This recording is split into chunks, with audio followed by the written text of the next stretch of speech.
Okay, so now that you understand how to build your email autoresponder series, let's jump right into video number 5 and talk about a quick overview of GetResponse. And what I'm going to do in this video is to give you a overview of the dashboard itself. I'm going to walk you through, we're going to log in, and that way you have a better idea of where everything is and what we're going to actually use. Okay, so what you need to do is go ahead and go to getresponse.com, as you can see here, and you're going to see some basic plans, and I recommend that you get the very basic monthly plan. Don't do annual yet until you get a better idea of if you like GetResponse or not.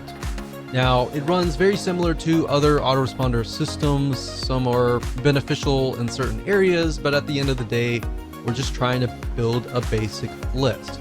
So up at the top, you're going to see contacts. Now, obviously, if they change the user interface, it will be slightly different. Now, the basic plan is just going to give you access to the contacts, which is building your list and doing broadcasting and creating autoresponder series. Now, what is broadcasting? Broadcasting means that if you have a list of, say, 100 people, you can email them all at once. The autoresponder series, however, on the other hand, will work based upon how and when somebody actually signs up. So if somebody signs up today, their autoresponder series sequence is going to start today. If somebody signs up 2 months later, their sequence is going to start 2 months later. Now, automation, you might have access to landing pages, basically allow you to create landing pages, opt-in pages to help you build your list.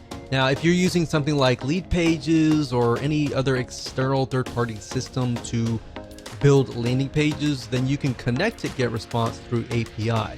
Now, I'm not going to show you how to do that in this particular video course because that's not the whole goal of this video course. So you might have access to that. Now, if you have the basic plan, you're most likely not going to get access to the webinars and other elements, as you can see here. So mainly, you really just need to focus on contacts and email marketing. So let me go ahead and open these up so you can kind of get a feel for what these are.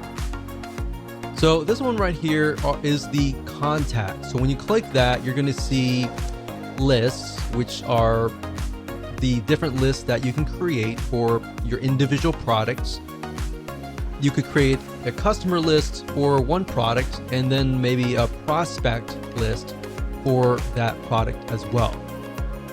And like I said, the more specific the list is, the better it's going to actually convert in the long haul. So you have lists, you can do a search, you have statistics on seeing what's actually happening within your list. You have list hygiene, which allows you to clean your list and blacklist. Basically means you can blacklist them from ever signing up in one of your web forms ever again. And you have other items here, but we really don't need a lot of these. Really, you just need to focus on lists, which allows you to create a list. You can add contacts if you have, an external spreadsheet of email addresses. Then we go to email, and under email marketing, you have newsletters, and then you have autoresponders. Newsletters are like broadcasting. So if you email them one time, and everybody gets the email at one time. And then autoresponders are, of course, what we're talking about in this course. Drafts are simply emails that you created, but you haven't really sent them out yet.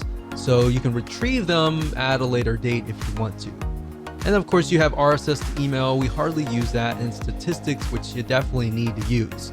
And of course, if you click on landing pages, you can go here and create landing pages. Now, the items that we're really going to focus on are mainly, like I said, creating a list, like here, and then creating an autoresponder series right here. So with that said, let's move on to the next video.